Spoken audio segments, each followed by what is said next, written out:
본문의 말씀을 가지고 생사화복을 주관하시는 하나님이란 제목으로 하나님 말씀 전하도록 하겠습니다. 이게 지난주에는 우리가 이제 성탄 예배로 드려졌고, 한 주 전에 우리가 39장을 설교를 했습니다. 조금 39장 설교한 지 오래돼서 내용이 잘 기억 안 나시죠? 그러니까 다시 반복하도록 하겠습니다. 이 39장은 이 보디발의 집에서 요셉이 이제 하나님께서 함께 하심으로 뭐 했다는 거죠? 형통하게 하셨다. 라는 것을 39장에서는 좀 살펴봤습니다. 이 39장 전체는요, 하나님이 함께 하심으로 요셉이 형통케 되어졌다는 것들을 계속 강조를 하고 있습니다. 2절, 3절, 21절, 또 23절에서도 동일한 표현들이 많이 강조가 되었습니다. 그래서 하나님이 함께 하심으로 형통하였더라. 하나님이 함께 하심으로 형통하였더라. 라고 계속 강조를 하고 있죠. 그래서 1절과 6절을 봐보면 요셉은 보디발의 집에 팔려갔지만 하나님께서 함께 하심으로 형통하였다라는 게 1절과 6절의 핵심 내용이라고 할 수가 있는 거죠. 그래서 2절을 봐보면 뭐 이렇게 번역되어 있죠. 주님께서 요셉과 함께 계셔서 앞길이 잘 열리도록 그를 돌보셨다라고 그렇게 번역을 하고 있습니다. 그리고 3절에서는 이것을 다시 한 번 더 확인을 시키고 있어요. 그래서 보디발도 그 하나님이 그와 함께 하시는 것을 보고 뭐 했다는 거예요? 막 형통케 하시니까, 와, 죄를 세우면 내가 복을 받겠구나. 이런 생각까지 하게 되어지는 거예요. 그래서 어떻게 합니까? 요셉을 그 집의 모든 것들을 주관하는 총무로 그렇게 그를 세우는 것을 볼 수가 있습니다. 그래서 1절과 6절까지는 계속 하나님이 함께 하심으로 요셉이 형통케 되어졌다라는 게 강조가 되고 있어요. 그러면서 7절부터 20절까지는 이제 이러한 상황 가운데에서 요셉이 위기가 닥치고 오고 있었다는 것을 알 수가 있었죠. 특별히 이런 위기는 6절에서부터 이미 감지가 되고 있었다. 6절에 뭐라고 했습니까? 요셉은 용모가 빼어나고 아름다웠더라. 그러니까 이게 복선을 깔고 있는 거예요. 그래서 이 보디발의 아내는 요셉이 용모가 아름답고 미남이었던 것 같아요. 그러다 보니까 날마다 요셉에게 뭐 하는 거예요? 눈짓을 하면서 어떻게 하는 거예요? 예, 동침하자라고 그렇게 청합니다. 여기에 대해서 요셉은 이 보디발의 아내의 유혹에 대해서 굴복하지 않아요. 이런 유혹이 뭐 하루에 그쳤다라면 그래도 뭐 그럴 텐데 이게 뭐 하는 거예요? 계속 매일매일 이제 이 유혹이 계속되어졌다는 것을 알 수가 있다고 했죠. 그래서 히브리어가 요미 날이라고 했는데 이걸 매일을 강조하기 위해서 뭐라고 하는 거야? 그게 좀 발음도 좀 이상하죠, 그죠? 그래서 매일매일 이렇게 유혹이 계속되어졌다는 것을 알 수가 있습니다. 그런데 그 어느 날 이제 보디발의 아내가 그날도 이제 접근하고 했죠. 그래서 요셉의 옷을 막 꼭 붙잡고 놓지 않는 겁니다. 그래서 빠져나가기가 너무 어렵다고 생각해서 어떻게 하는 거예요? 겉옷을 벗고 도망을 쳤습니다. 이런 유혹의 거절의 대가는 엄청나게 컸습니다. 그래서 이 수치심을 느낀 누구예요? 보디발의 아내가 고소를 해서 결국은 누가 갇히게 되어지는 겁니까? 요셉이 갇히게 되는데요. 총 계산을 해보니까 제가 지난번에 한 몇 년 될 거라고 했는데요. 계산을 해보니까 10년이 넘어요. 10년 정도 돼요. 10년이 갇혔습니다. 내가 왜 10년이 나오는지에 대해서는 제가 좀 설명을 할게요. 어쨌든 10년 정도 그렇게 갇혔던 것 같습니다. 그리고 21절부터 23절을 보면 요셉이 이제 감옥에 갇혔음에도 불구하고 하나님께서 함께 하심으로 형통케 되어졌다라는 것이 또 한번 강조가 되고 있죠. 이런 형통케 하심은요, 감옥에서도 계속 되어지는 거예요. 그래서 이 감옥의 간수장에게 은혜를 받게 해서 또 뭐 이렇게 그 감옥을 관리하는 그런 일로 맡게 하는 것을 볼 수가 있습니다. 그래서 하나님은 늘 어디에 가시든지 형통케 하시는 거죠. 함께 하시고 형통케 하신다. 그래서 39장의 전체적인 메시지는 하나님은 자기 백성과 함께 계셔서 어떤 상황 속에서도 형통하게 하신다라는 것이 39장 전체 메시지라고 할 수가 있습니다. 자, 오늘은 40장입니다. 이제 창세기가 거의 다 40장 넘어가니까 이제 막 종반을 달려가는 것처럼 보이죠. 그죠? 한 2, 3월쯤 되면 아마 3월쯤 되면 이 창세기가 다 마무리가 되지 않을까 생각되어지는데, 창세기가 다 마무리가 되네요. 걱정하지 마십시오. 또 출애굽기가 있습니다. 민수기 쫙 나갈 겁니다. 창세기 40장을 통해서 우리는 무엇을 볼 수가 있는가? 감옥에 갇힌 요셉이 어떠한 일을 겪고 있는지에 대해서 우리가 좀 살펴봤으면 좋겠는데요. 특별히 1절과 8절까지를 보면 감옥에 갇힌 요셉은요, 두 관원장을 섬기는 위치에 있음을 알 수가 있습니다. 1절에 보니까요, 그 후에라고 그렇게 언급을 하고 있습니다. 그 후에는 아마도 상당한 오랜 시간이 경과했음을 드러내 주고 있습니다. 이 감옥에 요셉이 얼마 동안 갇혔는가에 대해서 이렇게 잘 드러나지는 않습니다. 그리고 본문에서는 밝히지를 않아요. 근데 대략적으로 계산해 볼 수가 있습니다. 어떻게 계산할 수가 있냐면, 요셉이 종으로 팔려간 나이는 분명히 성경에 언급되고 있습니다. 몇 세입니까? 17세였어요. 17세에 요셉이 팔려갔고, 요셉이 총리가 되어진 게 30세입니다. 이것도 성경에 언급되고 있죠. 그러면 그 나머지 대부분의 기간을 어떻게 되어지는 거예요? 감옥에 갇힌 상황에 있었다고 봐야 되는데, 보디발의 집에 한 3년 있었다고 넉넉하게 잡았을 때 3년 잡는다라면 요셉은 감옥에 지금 몇 년 동안 갇힌 겁니까? 10년을 갇혔다라고 할 수가 있습니다. 그러니까 여기는 한 8년, 지금은 한 만 8년이 지난 감옥에 갇혔지. 왜냐하면 그 이후에 2년 후에 풀려나거든요. 그러니까 한 만 8년 정도 감옥에 갇힌 상황에서 일어나는 일이라고 할 수가 있습니다. 그러니까 상당한 시간이 좀 흘렀다는 것을 알 수가 있습니다. 이곳에서 요셉은요, 술 맡은 관원장과 떡 맡은 관원장이 이곳에 갇혀 있었던 것 같아요. 그래서 요셉은 이들을 뭐 하는 위치에 서 있었던 겁니까? 아마 보좌하고 이들을 특별하게 좀 수발드는 이런 일을 했던 것으로 보여집니다. 당시 술관원과 떡관원은요,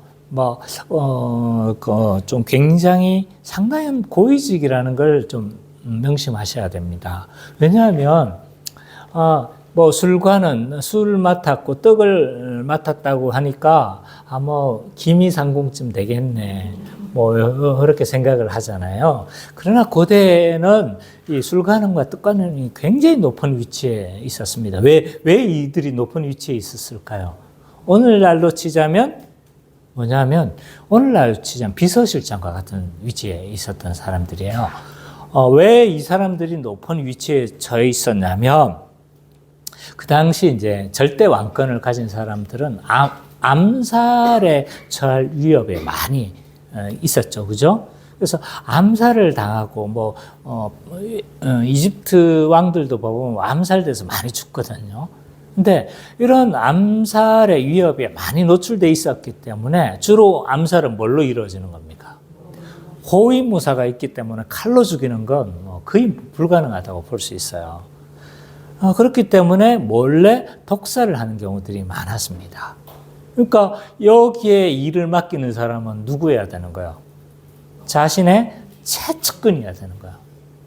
그래서 최측근으로 이 떡관원과 떡하고 술만 맡은 게 아니라 주로 왕의 조언도 하고 왕에게 뭘 하는 거예요? 국정에 대한 전반들을 같이 논하고 좀 조언하고 하는 위치에 있는 사람들이 술관원과 떡관원이라고 할 수가 있죠. 그래서 이 성경에 나오는 느헤미야도 이제 그 수상궁의 그 뭐였습니까? 술관원이었다라고 그렇게 이야기를 하고 있죠. 어쨌든 그 당시에 이제 이런 고위직에 있는 사람이었기 때문에 아마 이들을 특별하게 대접하고 비록 감옥에 갇혀 있지만 또 어떻게 될지 모르잖아요. 그러니까 간수장은 이들에게 아마 특별하게 요셉이 이들을 섬기고 또 보좌하는 위치에 서 있도록 그렇게 했던 것으로 보여집니다. 근데 이제 어느 날 이 애굽의 술 맡은 관원장과 떡 맡은 관원장이 동시에 이상한 꿈을 꾸게 됩니다. 그 꿈이 이제 8절 가운데서 나타나고 있지 않아요. 그죠? 근데 왜 이렇게 막 한낱 꿈을 가지고 이들은 이렇게 두려워하고, 좀 힘들어 하는 걸까요? 이렇게 근심하는 걸까요? 왜 그랬을까요? 특히 이 애굽 사람들은요, 이 꿈에 대해서 굉장히 꿈에 대한 어떤 널리 퍼져 있는 믿음이 있었어요. 그게 뭐냐 하면 이 꿈은요, 이 죽은 사람들과 또 신들을 만나는 뭐다? 통로로 여겨졌던 거예요. 그래서 이 꿈은 그냥 우리처럼, 우리도 이제 꿈을 좀 심각하게 받아들이는 사람이 있지 않습니까? 그죠? 그래서 꿈을 꾸고 나면 막 그것에 대해서 계속 골똘하게 지금도 있긴 하지만, 근데 그 당시에 이제 애굽 사람들은 이 꿈에 대해서 사사로이 그렇게 생각하지 않았던 거죠. 그래서 신의 계시로도 여겨졌고, 또 뭐로도 생각한 거예요? 뭐 중요한 어떤 메신저의 그 사후 세계, 우리가 보지 못하는 어떤 세계에 대한 어떤 메신저로서의 역할을 하는 것이 이 꿈이라고 생각을 했던 거죠. 그러니까 이 꿈에 대해서 거기다 꿈도 예사롭지가 않지 않습니까? 이런 꿈 꿔봤어요? 네, 저는 성경을 연구하는 꿈은 꿔봤어요. 많이. 저는 꿈에서도 성경을 연구한다니까요. 진짜입니다. 네, 꿈에서도 성경을 연구하고 막 이러는데 이런 꿈은 저도 못 꿔봤어요. 이런 해괴망측한 꿈은 못 꿔본 거죠. 거기에다가 지금 왕의 진노를 받았잖아요. 왕의 진노를 받고 지금 감옥에 갇혀 있는 중에 있으니까 이 꿈이 굉장히 그냥 뭡니까? 사사로운 그런 꿈으로 여겨지지 않았던 것 같습니다. 그래서 이제 굉장히 이 술 맡은 관원장과 떡 맡은 관원장은 여기에 대해서 굉장히 좀 힘들어하고 있는 것이다라고 할 수가 있습니다.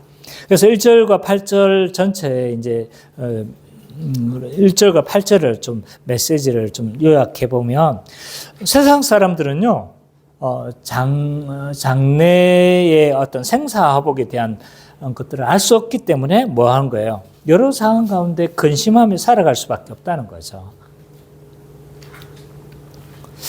그리고 9절부터 19절은요, 요셉이 이러한 꿈에 대해서 명쾌하게 해석해 주는 장면이 9절과 19절의 내용이라고 할 수가 있습니다. 술 맡은 관원장의 꿈은요, 이상한 꿈을 꾸죠. 근데 이 술 맡은 관원장의 꿈은요, 두 가지 상황들이 좀 강조가 되고 있어요. 그게 뭘까요? 두 가지 사항이 좀 특별하게 취급이 되고 있어요. 그게 뭐냐면 빨리 진행된다는 거예요. 이 모든 것들이. 왜 빨리 진행이 됩니까? 꿈에서 포도나무를 봤는데 싹이 나더래요. 근데 싹이 나자마자 뭐가 퍼지는 겁니까? 왜 TV 다큐멘터리 보면 싹이 나기 시작했다가 막 해가지고 열매까지 싹 그렇게 싹 진행이 되는 것처럼 싹이 나는 걸 봤는데 싹에서 가지가 펼쳐지고 새 가지에서 가지가 펼쳐지고 가지에서 뭐 쭉 자라더만은 뭐 여러 가지가 열리고 포도송이가 맺어졌는데 술 맡은 간원장은 그걸 본 거야. 그래서 포도를 따가지고 즙을 짜서 줬는데 바로에게 주니까 술이 되었어요.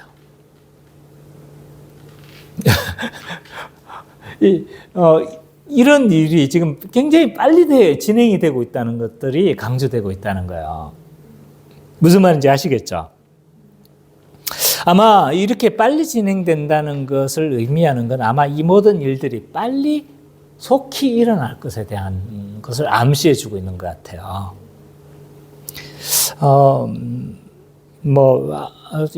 조금 사람들마다 해석이 좀 다르긴 한데 아마 빨리 이것들이 진행될 것에 대한 암시가 아닌가 저도 그렇게 생각이 되어집니다. 또 하나는 이제 세 가지가 강조가 되고 있어요. 세 가지가 있었다. 근데 나중에 이 세 가지는 3일이었다고 이야기를 하죠. 그죠? 3일 후에. 또 세 개의 동사가 사용되고 있습니다. 또 여러 가지 측면에서 이제 3이 강조가 되고 있는데 이 3은 3일을 의미하는 것 같습니다. 그래서 요셉은 이제 이 꿈을 이제 딱 해석하는데요. 요셉은 어떻게 이 꿈을 해석했을까요? 어떻게 이 꿈을 해석할 수 있었을까요? 이런 꿈을 가지고 이 꿈을 그대로 여러분은 해석할 수 있겠습니까? 요셉을 봐보면요. 이 꿈을 해석하기 위해서 하나님께 뭐 기도를 했다든지 이러지 않았잖아요. 그죠?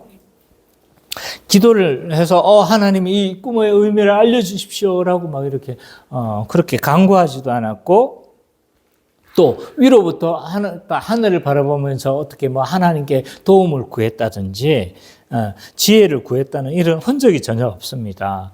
그럼에도 불구하고 요셉은 이 꿈을 어떻게 해석했을까라고 했었을 때 이 8절에서 그 근거를 찾을 수가 있는 것 같아요. 8절에 보면 뭐라고 합니까?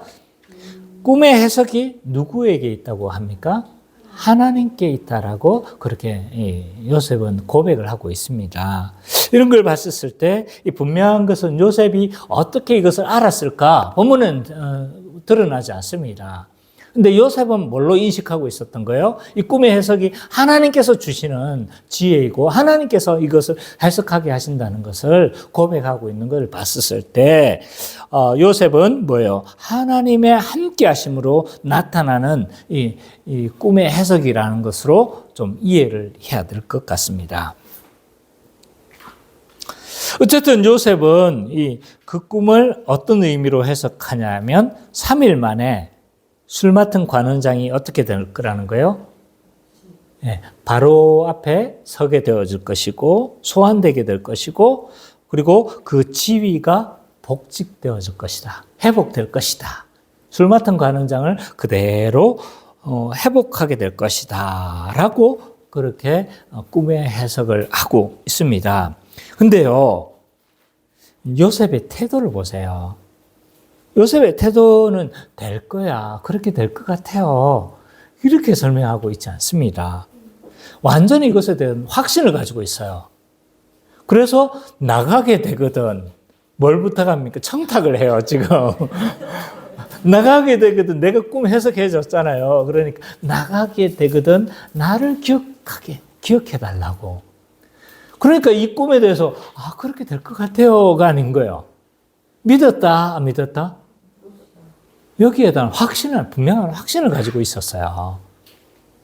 요셉은요, 이 모든 것들이 하나님이 세상을 주관하고 있다는 사실을 뭐 하고 있다는 거예요?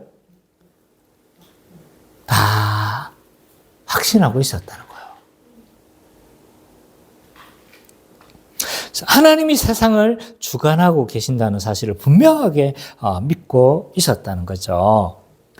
이 떡 굽는 관원장의 꿈도 해석해 줍니다. 그 꿈은 뭡니까? 꿈에 흰떡 3개가 있었는데 그리고 3강주리가 자기 머리에 있었고 그 안에 자신이 구운 음식이 가득 들어있었다라고 했습니다. 근데 새들이 뭐라고 했어요? 이 머리에 있는 강주리에 그 음식을 다 먹었다라고 그렇게 이야기를 하는데, 근데 이 꿈은 이제 좋은 꿈이 아니었죠. 떡 굽는 관원장은 3일 만에 죽을 것에 대한 예고였죠. 그래서 9절부터 19절까지는요, 이거 우리가 이 의미가 뭐냐, 내용은 이렇지만 의미는 무엇일까라고 했었을 때, 하나님은 꿈을 통해서 하나님이 생사화복을 주관하신다는 사실을 드러내고 계신다라는 것을 보여주고 있습니다. 그리고 20절부터 23절은요, 이 3일 후에 뭐가 된 거예요? 바로의 생일날을 맞이하게 됩니다. 근데 여기서 어떤 일이 일어나냐면 그 꿈대로 그대로 실현되어지고 있죠. 20절부터 23절이, 그죠?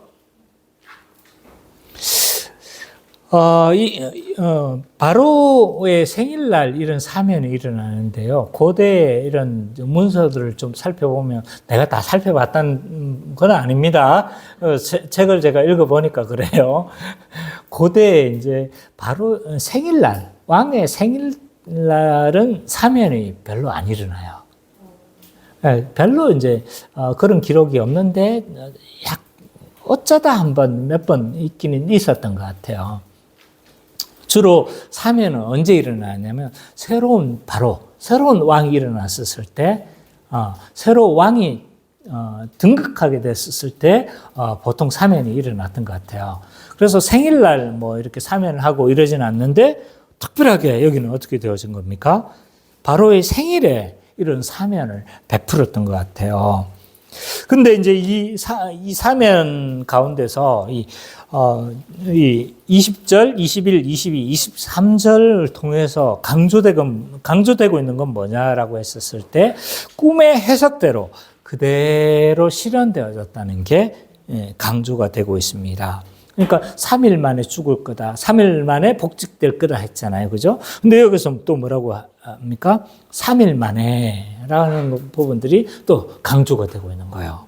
그러니까 이건 뭘 강조하는 거예요? 요셉이 예고했던 그대로 뭐가 됐다는 거예요? 이루어졌다라는 것이 강조가 되고 있습니다. 그래서 예고된 대로 죽음과 사면을 그대로 맞이한 거예요. 예고된 대로 그대로 됐잖아요. 거기에다가 해석함과 같이 그대로 되었더라라고 그렇게 이야기를 하고 있어요. 이런 여러 가지 뉘앙스를 통해서 우리는 뭘 하냐면, 이 본문의 저자는요, 하나님이 세상을 뭐예요? 주관하시고 섭리하신다는 사실이 막 강조가 되고 있어요. 그래서 그대로 실현됐다는 건 뭐예요? 하나님이 섭리하시고 주관하신다는 걸 그대로 드러내는 거잖아요. 그죠? 그러니까 본문 전체가 이제 하나님께서 생사화복을 다 주관하신다, 이게 이제 많이 강조된다는 걸 아시겠죠. 그죠? 근데 문제는요, 이 술 맡은 관원장이 요셉의 간청을 잊어버려요. 그로 인해서 한 2년 후에 이제 그 바로가 꿈을 꾸는데 이걸 해석할 사람이 없었을 때, 이제 이 술 맡은 관원장이 자기의 허물을 추억하나이다 하면서 2년 전에 자기에게 있었던 일들을 이야기를 하거든요.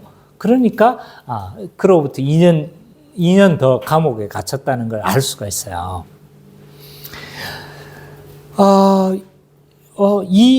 이제 술 맡은 관원장은 기억을 못 해요. 근데 이 일이 외견상으로는 이제 2년을 더 머물게 되어지고, 하나님에게도 버림받은 것처럼 여겨지고 사람에게도 버림받은 것처럼 여겨지지만, 그러나 하나님은 잊지 않으세요. 하나님이 있지 않으신 거죠. 그래서 이 40장 전체의 메시지는요, 하나님이 세상을 생사화복을 주관하신다. 그런데 그의 백성을 잊지 않으신다. 라는 점을 좀 핵심 메시지라고 보여집니다. 자, 그러면 오늘 이 본문의 말씀을 가지고 오늘 우리에게 이 본문이 어떤 의미를 가지는지에 대해서 좀 살펴보면 좋겠습니다.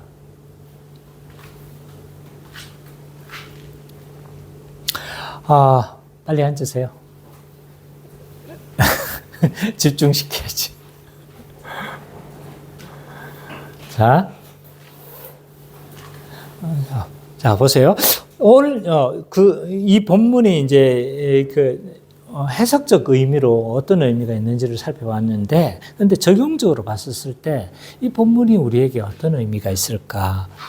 첫 번째로 우리가 생각해 볼 수 있는 건요, 세상은요, 장래의 생사화복을 알 수가 없다는 거예요. 그러니까 어떻게 하는 거예요? 불안해하고 우상을 의지하며 그렇게 살아가고 있음을 알 수가 있어요. 오늘 본문의 왕의 관원들도요, 자신의 꾼 꿈에 대해서 굉장히 불안한 상황을 맞이하고 있었습니다. 안 그래도 그들에게 있어서 지금 상황은 어떤 상황이었습니까? 왕의 극심한 분노를 사가지고 갇혀있는 상태였죠. 그런데 어떻게 됐습니까?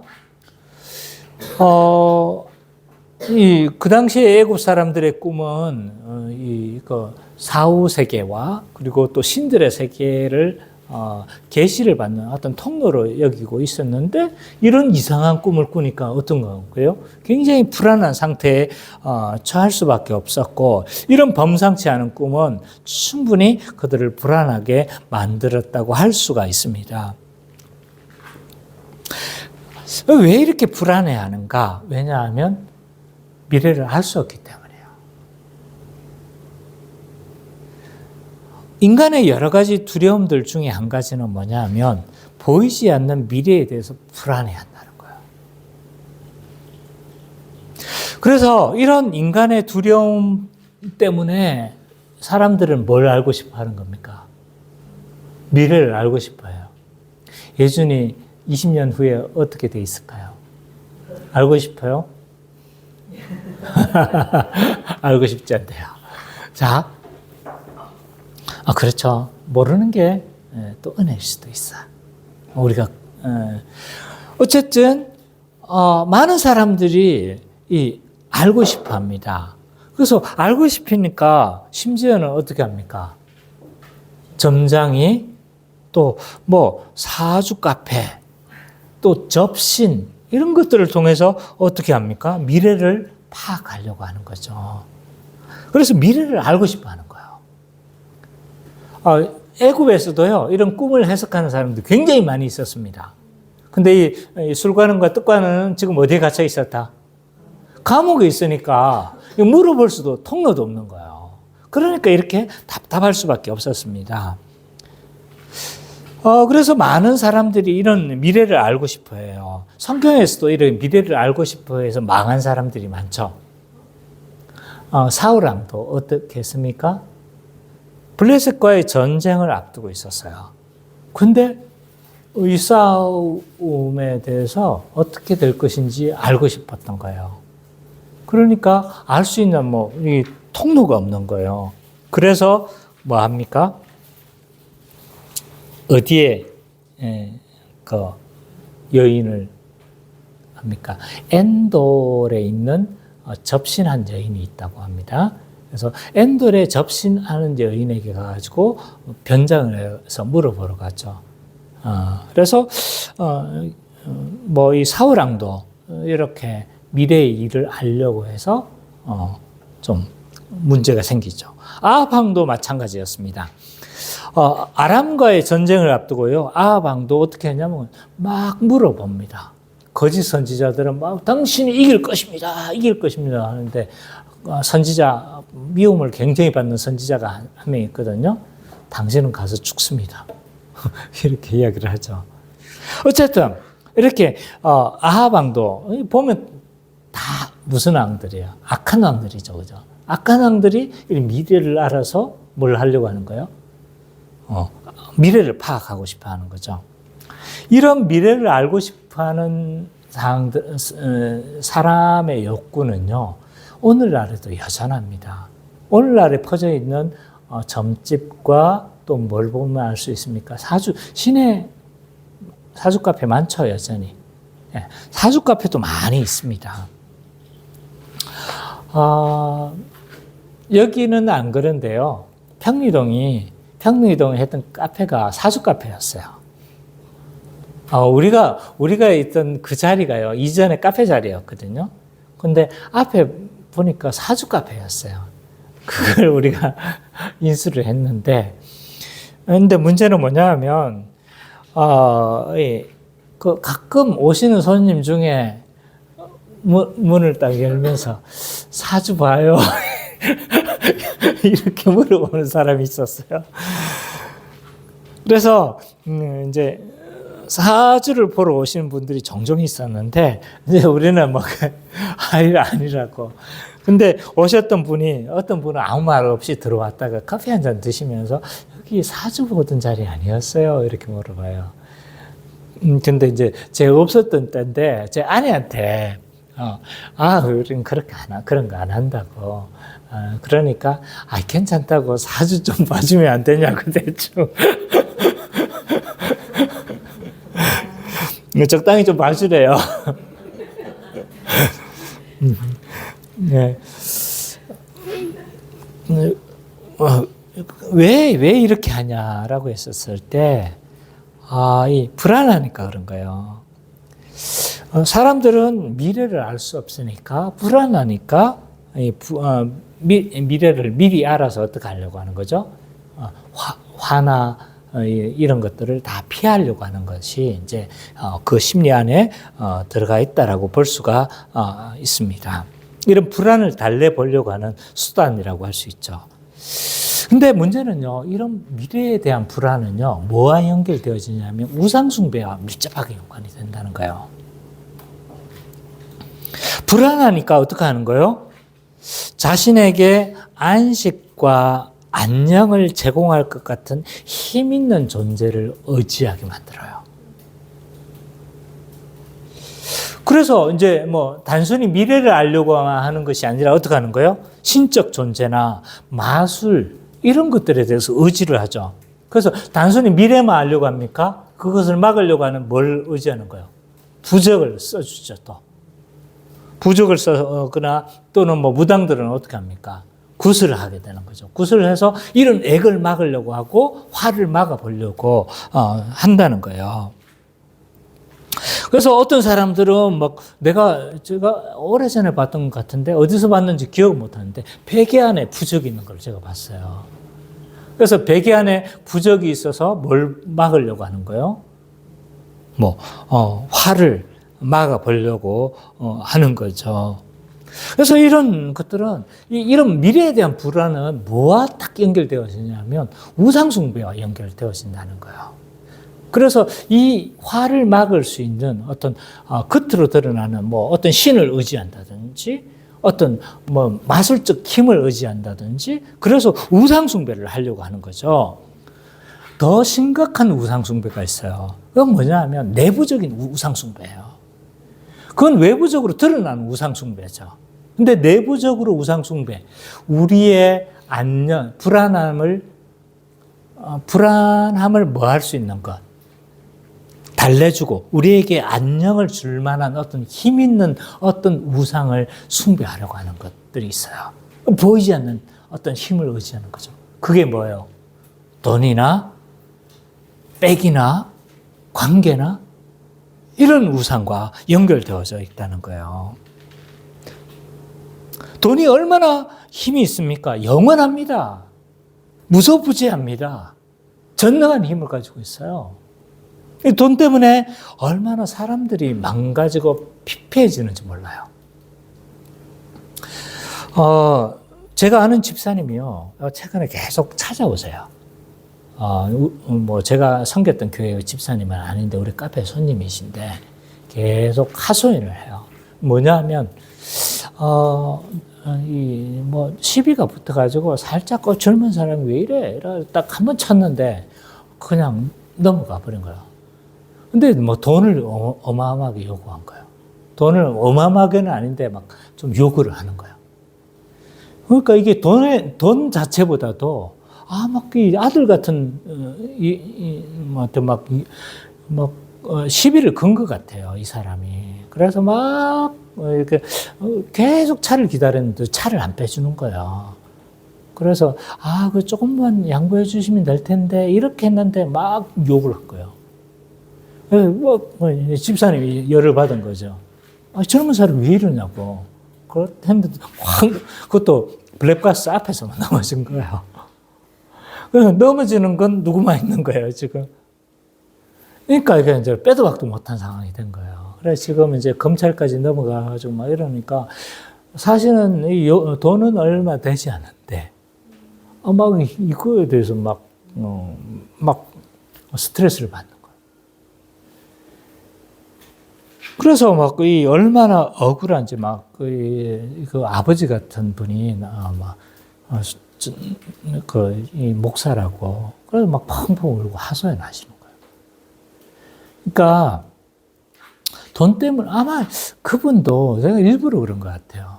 아무리 봐도 정황을 살펴봐도 일부러 시비를 걸었고 그래서 넘어지는 것도 블랙박스 앞에서 그렇게 뭐 살짝 이렇게 밀었는데 확 넘어간 것처럼 막 그렇게 안 건 거죠.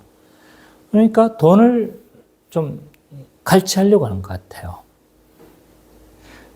이런 일들이 비일비재하잖아요. 그렇죠? 우리가 겪은 일들 중에서 인간성을 다 버리는 거예요.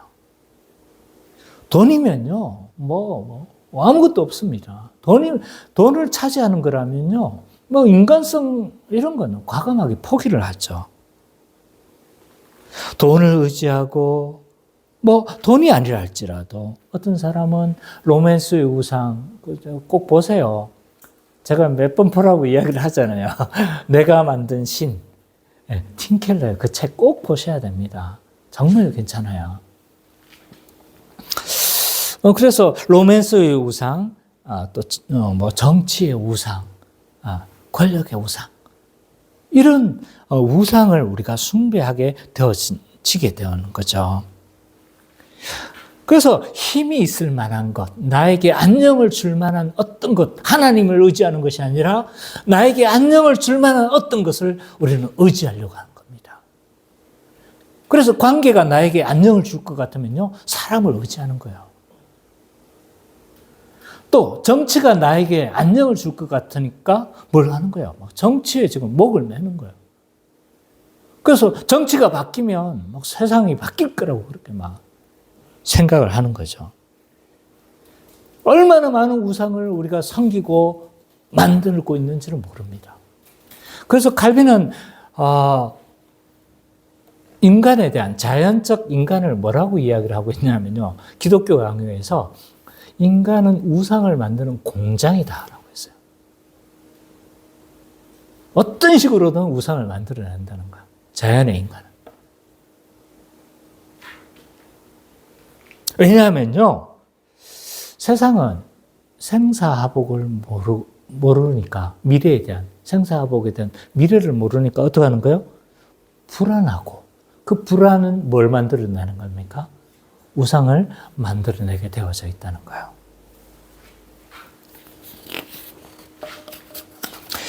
근데 신자는, 두 번째로, 근데 신자는 그리스도께서 통치하시고 다스린다는 사실을 믿는 자들이 신자입니다.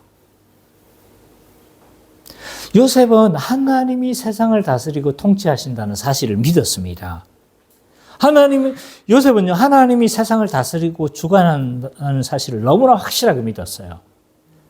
꿈의 해석을 하면서 어떻게 하는 거예요? 당신이 나가시거든 나를 기억해달라. 청탁까지 하잖아요. 얼마나 확실한지. 풀려날 것이 너무나 확실하게 믿으니까 나갈 때 나를 기억해달라. 이렇게 이야기를 해요. 요셉은 이걸 너무나 확실하게 믿었던 사람입니다. 신자는 어떤 사람입니까? 그리스도께서 세상을 통치하신다는 사실을 철저하게 믿는 사람들이 누구다? 신자라는 거예요. 신자. 우리는 매일매일 이것을 신앙 고백하며 살아가고 있어요. 사도신경에 이런 고백이 있다는 거 혹시 아세요? 우리가 고백하는 사도신경은 우리가 무언가를 믿는다고 고백하면서 신앙을 고백하지 않습니까? 근데 12가지의 신앙 고백이 있어요. 그 안에는. 근데 그 안에 이제 성부, 성자, 성령의 순서대로 이렇게 기록되어져 있는데 그 예수님에 대한 고백 중에 승천하셔서 보좌의 우편에 앉으셨다라는 이 고백이 어떤 신앙 고백일까요? 뭐에 대한 신앙 고백인 거야? 그리스도께서 높이 되셨고, 높이 되시셔서 보좌의 우편에 앉았다는 건요, 이 보좌는 뭐예요? 이거예요, 이거. 통치의 보좌입니다. 통치의 보좌에서 뭐 하는 거예요? 왕의 보좌에 앉아서 지금 다스리심을 의미하는 거예요. 이걸 믿는다고 우리는 뭐 한 거예요, 지금? 신앙 고백하고 있는 사람들인 거예요. 그러면 우리가 이거 믿고 있잖아요, 그죠? 여러분들은 어떻습니까? 그리스도께서 이 세상을 통치하시고 다스린다는 사실을 여러분들은 그대로 믿고 있습니까? 자, 이 그리스도의 다스림을 믿는 사람들은 어떤 삶을 살아가게 될까요? 이런 사람은요, 그리스도의 다스림을 믿는 사람은요, 기도하는 사람이에요. 기도는 누구만 할 수 있냐면요, 그리스도께서 통치하시고 섭리하시고 다스림을 믿는 사람이 기도하게 돼 있어요. 왜? 하나님이 통치하시고 다스리고 간섭하신다는 사실을 아니까 누구를 의지합니까? 그분께 의지하며 나아가는 건 너무나 당연한 순서라는 거예요. 제가 있잖아요. 신앙생활을 옛날에도 우리의 선배들은 기도해라 이런 이야기를 우리가 많이 들었지만, 근데 신앙이 계속적으로 자라고 깊어지면서 느껴지는 바는 뭐냐면 기도의 중요성이에요. 기도의 중요성. 기도해야 된다라고 다 알고 기도의 중요성이 다 중요하다고 다 믿는데 실제적으로 뭘 안 합니까, 우리가? 무릎을 안 꿇는 거예요. 왜 안 꿇습니까? 그건 뭐에 대한 신뢰가 부족한 거예요, 지금. 하나님이 지금 다스리시고 통치하시고 섭리하신다는 사실을 우리가 아직 철저하게 몸으로 아직 못하다는 거예요. 신뢰하지 못한다는 거예요, 지금. 기도해야 돼요. 기도가 중요합니다. 기도는요, 기도 행위 자체가 자기 부인의 결정체예요. 자기 부인의 결정체. 내가 하는 사람은 자기가 살아있는 거잖아요. 그죠? 근데 기도하는 사람은요, 자기가 죽었다는 걸 드러내는 거예요. 하나님이 하심을 드러내는 거예요. 믿는 거예요. 그러니까 기도의 행위 자체가 뭔 거예요, 지금? 자기 부인의 결정체라니까요. 기도하지 않는다는 건요, 자기를 여전히 믿고 있다는 거고, 기도하지 않는다는 건 여전히 하나님의 역사를 완전히 신뢰하지 못한다는 거예요. 따라서 우리는 그리스도의 다스리심을 믿기 때문에 자연스럽게 기도로 어떻게 되어지는 겁니까? 기도라는 행위로 우리를 자연히 이끌어가기 마련입니다.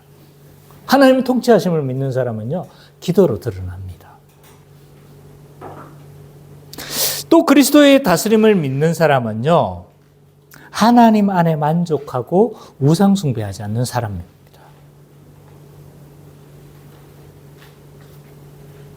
하나님 안에서 만족하고요, 뭘 하는 거예요? 하나님 통치하시니까 하나님의 다스림 안에 있다고 믿으니까 뭐 하는 거예요? 불안해하지 않는 거죠. 그러니까 우상 숭배하고 나하고 연결됩니까? 안 됩니까? 연결이 될 수가 없는 거죠. 아내를 정말 사랑한다고 말을 하면서 다른 여인을 품을 수가 있습니까? 없는 거예요.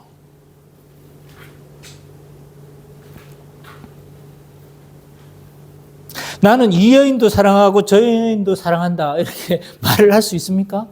없잖아요. 그죠? 우리가 하나님을 사랑한다고 하면서 세상에 힘 있는 것, 세상에 가치가 있는 것을 우리가 탐하고 살아간다면 그것은 바로 뭐다? 영적인 간음인 거예요. 영적인 간음. 자, 그리스도의 다스림을 믿는 사람은요, 또한 뭐 어떻게 살아가냐면 세상 가운데 염려로 지배당하지 않습니다. 세상 가운데 얼마나 생사고락이 많습니까? 그죠?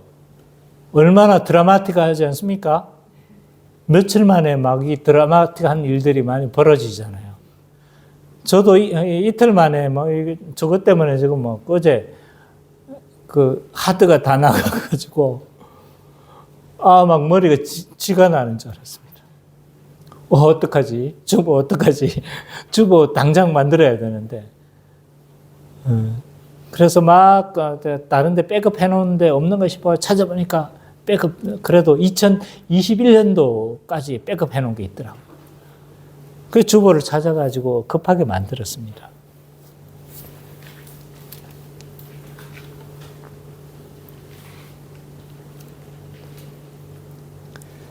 우리에게 이렇게 드라마틱한 일이 많이 생깁니다. 그리고 어떨 때는 정말 힘든 일도 생기죠. 그래서 힘든 일이 생겼을 때 탄식할 만한 힘도 우리에게 없을 때가 있습니다. 근데 하나님의 다스림, 그리스도의 다스림을 믿는 사람은 어떻게 하는 거예요? 낙심하지 않는다가 아니라 낙심이 계속적으로 우리를 지배하지 못해요. 순간적으로 낙심할 수 있죠.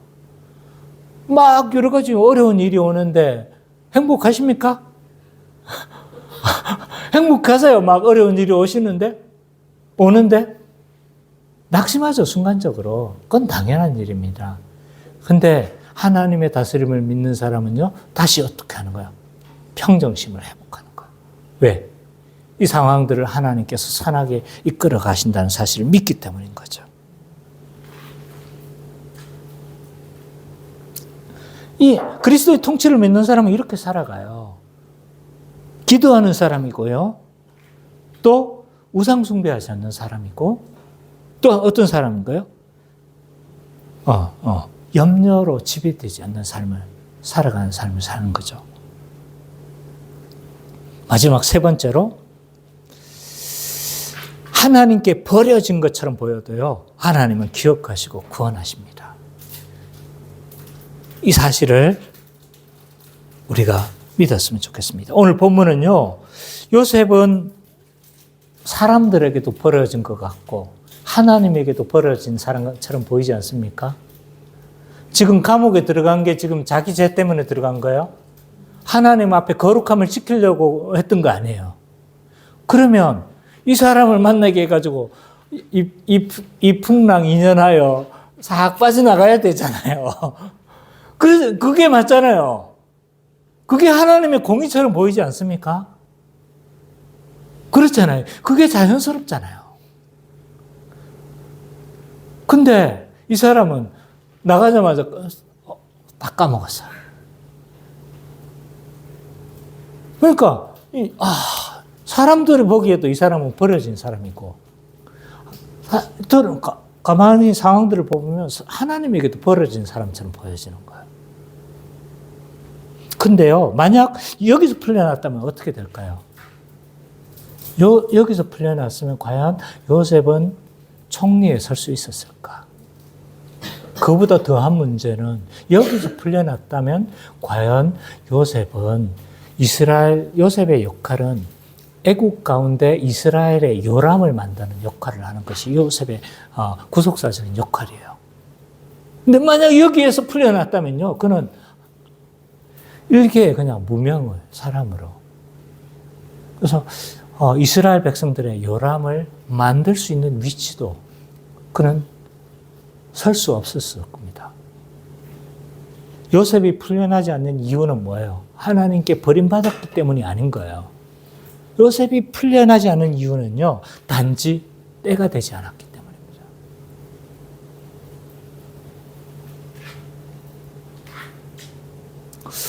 지금 어떠한 우리가 상황 가운데 있는지 모르겠습니다. 다 막 행복한 위치, 행복한 상황, 이럴 거라고는 저는 생각지 않아요. 어떤 사람은 지금 미래에 대한 불안한 위치에 서 있고, 또 어떤 사람은 막 여러 가지 힘든 상황들이 있고, 선미자매도 지금 상황이 그렇게 쉬운 상황은 아니잖아요. 그죠? 그러나,